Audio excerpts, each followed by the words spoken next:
அதாவது இன்னைக்கு வந்து எனக்கு 2 மோட் இருக்கு. ஒன்னு சர்காஸ்டிக் மோடு, இன்னொன்னு extremely aggressive அக்ரிவேட்டட். Okay I was okay super frustrated. நான் ஒரு பீட்டும் போட்டு போயிட்டேன். அதாவது ஐயா விஜய் சேதுபதி, நீங்கள் மறுபடியும் அடுத்த வாரம் வரை வெயிட் செய்து ஒரு சிறப்பான விஷயத்தை சிறப்பித்த அந்த விழாவை சிறப்பித்து போகும் காட்சிக்காகலாம் வெயிட் பண்ண முடியாது. உங்க ட்விட்டர் ஹேண்ட்லர்ஸோ இல்ல இன்ஸ்டாகிராம் ஹேண்ட்லர்ஸ்லயோ இப்பவே கமருதீனுக்கு ஒரு பாராட்டு கொடுத்துருங்க அப்படின்னு சொல்லி போட சொன்னேன். என்ன ஒரு அருமையான சிந்தனை, ஒரு அற்புதமான பேச்சு. இது எப்படி இது அற்புதம்னு நீங்க வந்து எவ்வளவு அழகா வந்து ரொம்ப அழகா பேசுனீங்க. நல்லா விளையாண்டுட்டு இருக்கீங்க, நல்ல முன்னேற்றம் இருக்கு, கொஞ்சம் கவனமா விளையாடுங்க அப்படின்னு நீங்க சொல்ல போற அந்த பொன்னான வார்த்தைக்காக வெயிட் பண்ணிட்டு இருக்கேன். பட் கமருதீனுக்குலாம் லேட்டா வருவோம். First let's get into Sandra Divya. நம்ம அனாலிசிஸ் படி, நம்ம கெஸ் பண்ணபடி, நம்ம யோசிச்சபடி, நம்ம புரிஞ்சுக்கிட்டபடி இது அதான் கரெக்டா?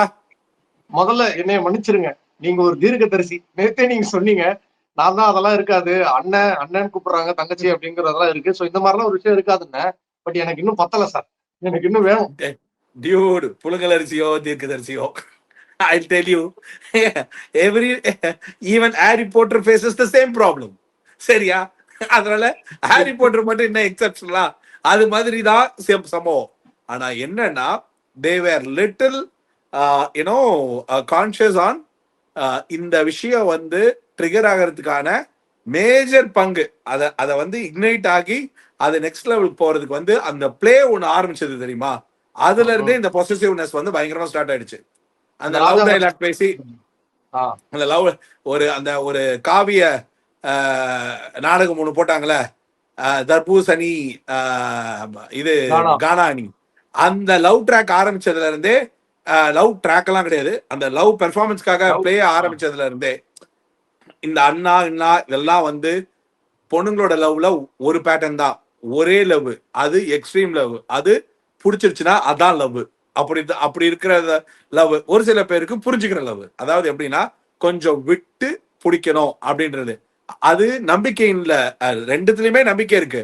ஆனா இதுல ஒரு நம்பிக்கை இருக்குல்ல, அந்த நம்பிக்கை எப்படின்னா நம்பிக்கையை விட உலகமே அவங்கதான் வாழ்றவங்களால அவங்க வீட்டு தங்கச்சியை தொட்டாலே பிடிக்காது, பேசினாலே பிடிக்காது, இதெல்லாம் சுத்தமா பிடிக்காது. இந்த ஷோவோடைய தார்மீகம் என்ன தெரியுமா? இத ஏன் இவ்வளவு சீசனா வந்து ஃபேமிலி ஒரு பிளேவா உள்ள விட்டு பண்ண தெரியுமா? இந்த பிரச்சனை கன்ஃபார்மா வரும். இத அவங்க எப்படி எதிர்பார்க்கிறாங்கன்னா அதை வந்து டிவில ரிஃப்ளெக்ட் ஆகி உங்களுடைய ஃபேமிலி ரவுண்டு வரும்போது அங்க காமிக்கிற அந்த டிஆர்பியை தான் இது வரைக்கும் பார்த்திருக்காங்க. சோ அதனாலதான் 8 சீசனா இந்த மாதிரி ஒரு ஃபேமிலிய கப்பலை வந்து உள்ள விடணும்னு. நல்லா பாத்துக்கிட்டேன்னா இந்த 8 சீசன்ல ஒரே ஒரு கப்பலா உள்ள வந்து கப்பல் ப்ராப்ளமா இருக்கிற கப்பலா உள்ள வந்து ப்ராப்ளமாவே வெளில போனது வந்து பாலாஜி அவர் சீசன்ல அந்த டைம்ல நடந்தது மட்டும்தான். பட் ஆனா ஒரு மேட்டர் என்னன்னா சாண்ட்ராவுடைய ஓவர் பொசசிவ்னஸ் அண்ட் இந்த ஷோக்கு எல்லா இடத்துலயுமே உண்மையிலேயே ஒத்து வராதுங்க. சாண்ட்ரா வந்து அதாவது ஒரு இடத்துல ஒரு ஷோலயோ எதுலயோ அர்ச்சனா அழகா சொல்லியிருப்பாங்க, உலகத்திலேயே எல்லா ஹஸ்பண்ட்ஸும் அடுத்தவங்க ஒய்ஃபோ இல்ல அடுத்தவங்க கிட்ட தான் ஓவர் ஜென்டில்மேனா பிஹேவ் பண்ணுவாங்க அப்படின்றது. அது வந்து ஒரு மகாபலிபுர கல்வெட்டிலேயே எழுத வேண்டிய ஒரு காவியம். அதுதான் உண்மை. அந்த மாதிரியான சீன் தான் இது. பிரஜின் பிரதருக்கு ஆக்சுவலா கேம ஸ்போர்ட்டிவா நல்ல மைண்ட் செட்ல எடுத்துட்டு போனாலும் பொசசிவ்னஸ் உடைய பீக்கோடைய வெளிப்பாடு தான் இன்னைக்கு ஷோவுடைய பிகினிங்ல நடந்தது. அது மெதுவா கிராஜுவலா ஐஸ்கிரீம் ஊட்டுறதுல இருந்து ஒவ்வொரு லெவல் அப்படியெல்லாம் பொண்ணுங்க ஒத்துக்க மாட்டாங்க. அதெல்லாம் வந்து which is of completely not possible. அந்த மொமெண்ட் தான் வந்து கொஞ்சம் ஹெவியா இதாகி அது போக எலிமினேட் ஆனது. இப்ப அவங்களுடைய பெர்ஸ்பெக்டிவ் இன்னைக்கு ஷோல சொன்ன மாதிரி சாண்ட்ராவுடைய பெர்ஸ்பெக்டிவ்ல திவ்யாவோட எதிர்பார்ப்பலாம் சாண்ட்ரா அனுப்பிட்டு பிரஜின் இருப்பாங்கன்ற நினைப்புலதான் இருக்காங்கன்ற ஒரு மைண்ட் செட்டுக்கே வந்துட்டாங்க. இப்ப இது வந்து பாவமா திவ்யாவை பாக்குறத விட திவ்யாவுக்கு ஒரு மெச்சூரிட்டி இருக்குல்ல. ஒருத்தங்க இது கொஞ்சம் டிஸ்கம்ஃபர்ட்டா ஃபீல் பண்றாங்க அப்படின்னா, சாண்ட்ரா வந்து டிஸ்கம்ஃபர்ட்டா ஃபீல் பண்றாங்கன்னா, டோன்ட் யூ திங்க் ஒரு பொண்ணால இன்னொரு பொண்ணு எதுக்காக இந்த மாதிரி ரியாக்ட் பண்றாங்க பிஹேவ் பண்றாங்கன்னு கண்டுபிடிச்சு கொஞ்சம் அந்த ஜென்டில்மேன் பிஹேவியரா கொஞ்சம் அவங்க மூவ் ஆகி இருந்திருந்தாங்கன்னா கூட பீன் பெட்டரோன்னு எனக்கு தோணுது. திவ்யா மேல தப்பா சொல்லல, திவ்யாவுடைய மெச்சூரிட்டிக்கு அது என்னுடைய ஒப்பீனியன் ஒண்ணு, அதாவது பிரஜன் வந்து அவருமே தங்கச்சிங்கிற மாதிரி தான் பழகிருப்பாரு. பட் கொஞ்சம் அந்த ஓவரா அந்த அந்த கவனம் செலுத்தினது, இந்த ஐஸ்கிரீம் கொடுத்தது, அந்த டயலாக் பேசினது இதெல்லாம் சாண்ட்ராக்கு பிடிக்காம இருந்திருக்கு. இதை சென்ஸ் பண்ணாரான்னு தெரியல. பட் திவ்யாவும் எந்த தப்பு பண்ணலையே. திவ்யாவும் பாவம் தானே. சாண்ட்ராவோட பாஸ் இந்த பொசசிவ் ரெண்டு பேருமே எந்த தப்பும் பண்ணல. கேரிங் மட்டும்தான் இங்க பிரச்சனை. இங்க வேற என்ன பிரச்சனை ஆமா. இருக்கு?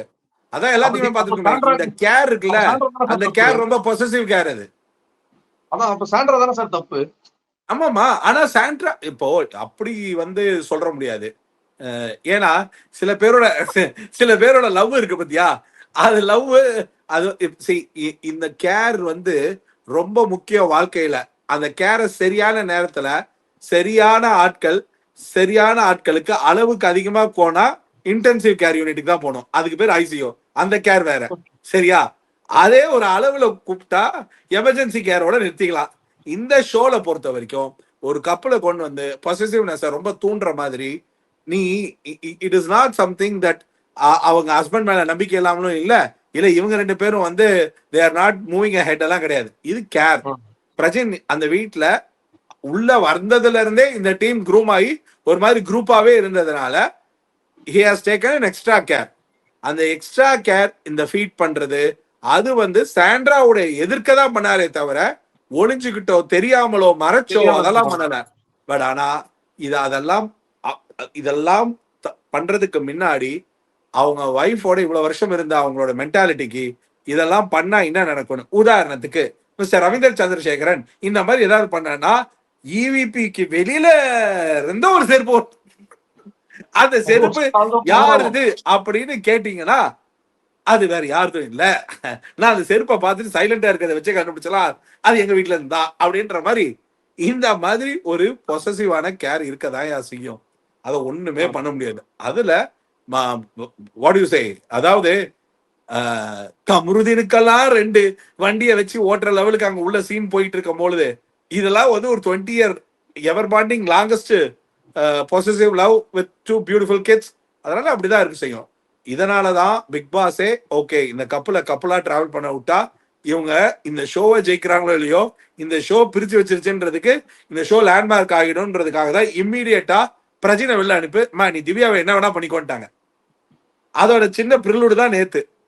இன்னும் என்ன வேணும் திவ்யா அப்படின்னு கேட்ட உடனே திவ்யாக்கு என்ன மாதிரி ரியாக்ட் பண்றதுன்னே தெரியல.